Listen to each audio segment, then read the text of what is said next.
The door suddenly knocked. A frantic, rapid knock echoed through the walls as Oprah lay awake in the quiet night, her mind deep in thought.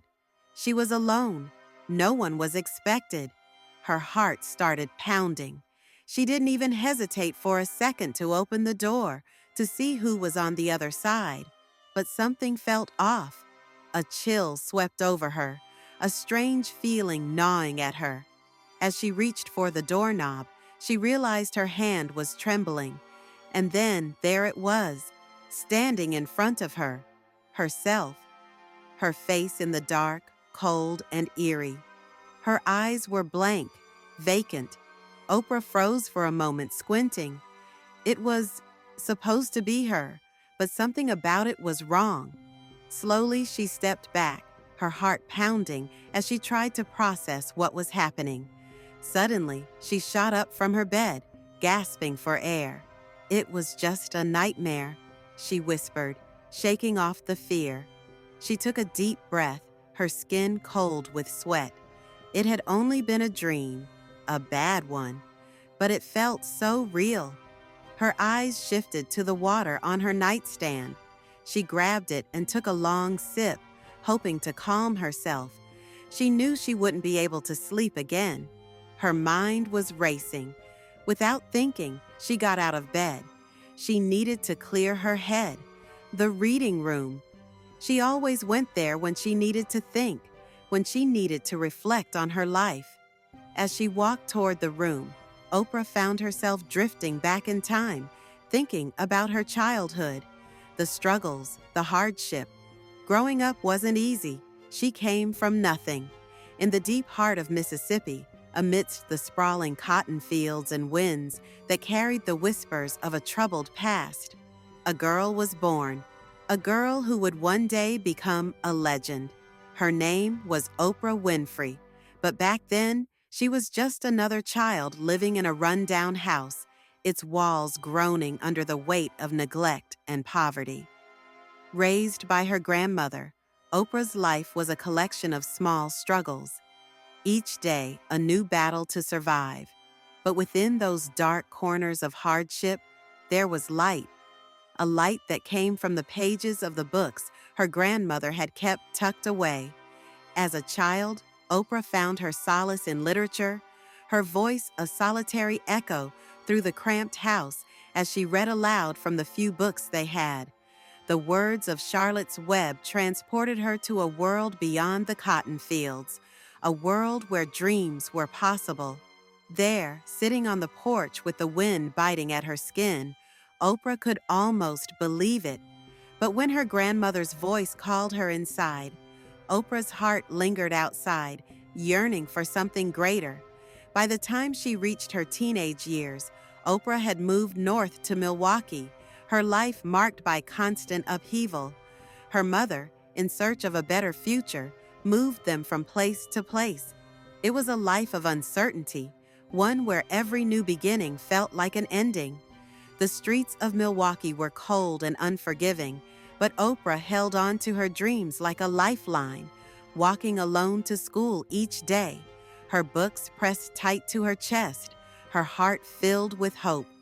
But one fateful day, her mother delivered the news. "We're moving again." Her voice trembled with the same resignation that Oprah had heard so many times before. "I found work in Nashville." This was the fifth move in as many years. The constant instability wore on Oprah's spirit, yet she refused to let it break her. She held on to her stories, convinced that one day her voice would be heard. Years later, after fighting her way through the tough world of journalism, Oprah finally began to rise. She was a young woman with promise, her potential shining brightly on the surface. But as quickly as she had risen, she was torn down. During a live broadcast, an unexpected slip, an awkward moment, a stammer, a misstep, shattered her hard-earned reputation. The headlines rang out with cruel finality. Oprah Winfrey, a rising star, dimmed. She stood there, staring at the cold, indifferent press reports, feeling as if the world had collapsed beneath her feet. "You're not enough." The words echoed in her mind, the cruelest of all. Her heart weighed heavy with doubt, and the weight of her failure was suffocating. Her dreams, once so vivid, now seemed distant and out of reach.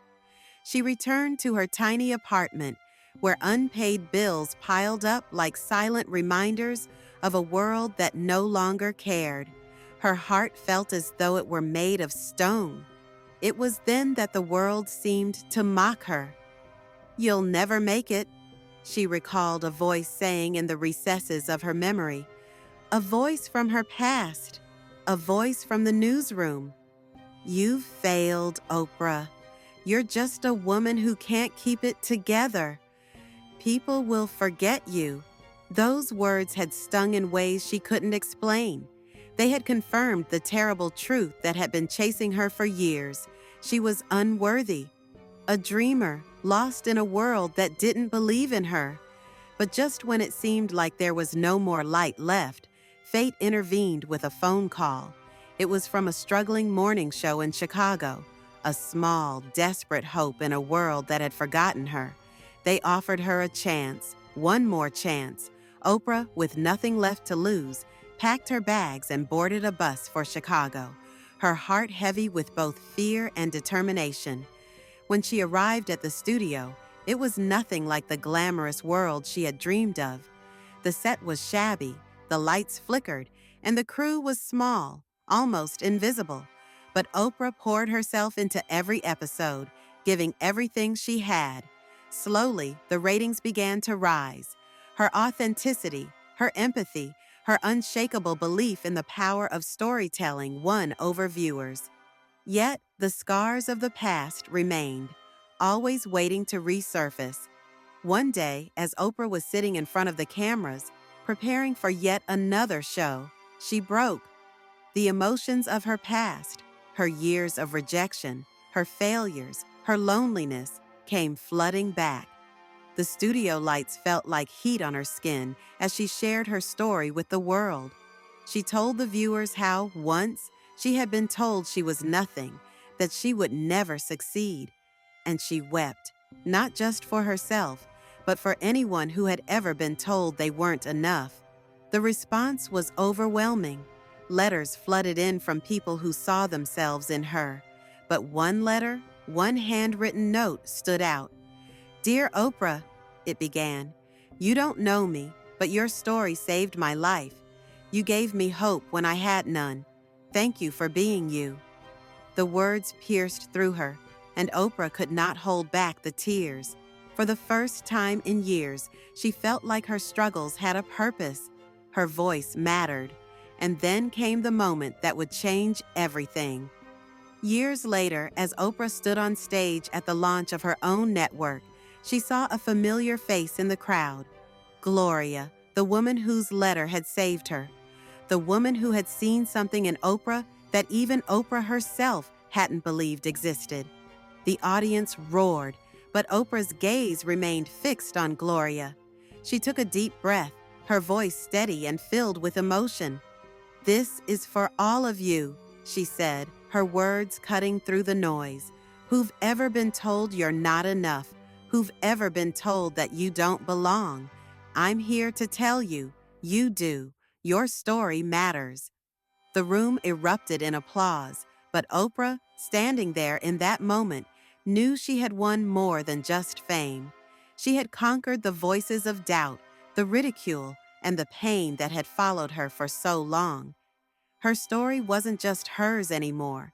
It was a story for anyone who had ever been told they were unworthy. You belong. Your story matters. And in that moment, Oprah found peace in the reading room again. The nightmares, the fears, they were all part of her journey.